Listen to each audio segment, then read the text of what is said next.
Number 10, Raisen fort. Bhopal का वो वीरान किला जहां काट दिया था रानी का सिर, आज भी मौजूद है निशानियां। भोपाल को मध्य प्रदेश का दिल कहा जाता है क्योंकि यहां एक से बढ़कर एक ऐतिहासिक इमारत और झीलें मौजूद हैं। यही वजह है कि भोपाल शहर को झीलों की नगरी भी बोला जाता है। झीलों की वजह से यहाँ पूरे साल पर्यटकों की भीड़ लगी रहती है। न सिर्फ देश के बल्कि विदेश से भी सैलानी आते हैं। बता दें कि भोपाल घूमने आने वाले सैलानियों के लिए यहाँ कई अति मनमोहक टूरिस्ट डेस्टिनेशंस हैं, जिनकी ख्याति विदेशों तक भी फैली हुए हैं। भोपाल में शौर्य स्मारक, भारत भवन, वाटर पार्क जैसे कई पर्यटन स्थल है जो पर्यटकों के लिए आकर्षण का केंद्र है। पर आज हम आपको भोपाल के भीड़ भाड़ वाले हिस्से से बिल्कुल दूर वीरान पड़े रायसेन फोर्ट की तरफ लेकर जाते हैं। कहा जाता है कि यह प्राचीन वास्तुकला और गुणवत्ता का एक अद्भुत प्रमाण है जो कई शताब्दियां बीत जाने के बाद भी शान से उसी तरह खड़ा है जैसा पहले था। पर इस किले को लेकर कहा जाता है कि यहाँ एक राजा ने रानी का सिर काट दिया था, जिसकी निशानियां आज भी मौजूद हैं। तो आइए विस्तार से जानते हैं कि इस किले की कहानी क्या है, रायसेन फोर्ट का इतिहास।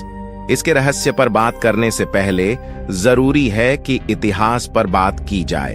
हालांकि इस किले के बारे में ज्यादा जिक्र नहीं मिलता है, पर मौजूद शिलालेखों और विभिन्न इतिहासकारों के अनुसार इसका निर्माण 11वीं शताब्दी के आसपास हुआ था।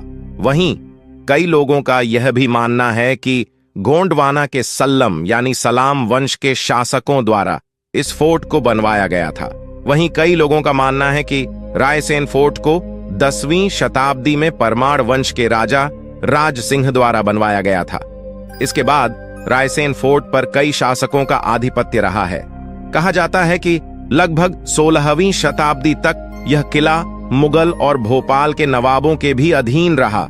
इस किले पर शेर शाह सूरी ने भी कब्जा करने की कोशिश की, पर वो विफल हो गए थे। खैर, इसके बाद यह किला पर्यटकों का केंद्र बन गया। रायसेन फोर्ट की कहानी। कहा जाता है कि यहां शासन कर रहे राजा ने खुद अपनी रानी का सिर काट दिया था। इसके पीछे एक बेहद ही हैरान करने वाली ऐतिहासिक कहानी है। इसे जानने के लिए हमें इतिहास के पन्नों को पलटना होगा। कहा जाता है कि शेर शाह सूरी ने इस किले को धोखे से जीतकर अपना झंडा फहराया था। धोखा देने के लिए शेर शाह सूरी का साथ और किसी ने नहीं, बल्कि किले में मौजूद लोगों ने दिया था। जब इस धोखे का पता राजा पूरनमल को लगा तो उन्होंने दुश्मनों से अपनी पत्नी रानी रत्नावती को बचाने के लिए उनका सिर खुद ही काट दिया था। रायसेन फोर्ट का रहस्य इतना ही नहीं, इस किले को लेकर कहा जाता है कि किले के राजा राजसेन के पास एक जादुई पत्थर था जिसमें इतनी शक्ति थी जो लोहे को भी सोना बना देता था। इस पत्थर को लेकर काफी युद्ध हुए। कई राजाओं ने राजसेन से पत्थर को छीनने की भी कोशिश की, पर वो कहते हैं ना कि राजा प्राण दे देगा लेकिन अपनी चीजों की पूरे दिल से रक्षा करेगा। कहा जाता है कि राजा राजसेन ने पारस पत्थर को किले में ही स्थित एक तालाब में फेंक दिया, जिसे कई राजाओं ने तलाशने की भी कोशिश की, पर वो नाकामयाब रहे। इसे खोजने की कोशिश आज भी कई लोग कर रहे हैं, लेकिन यह आज तक किसी के हाथ नहीं लगा।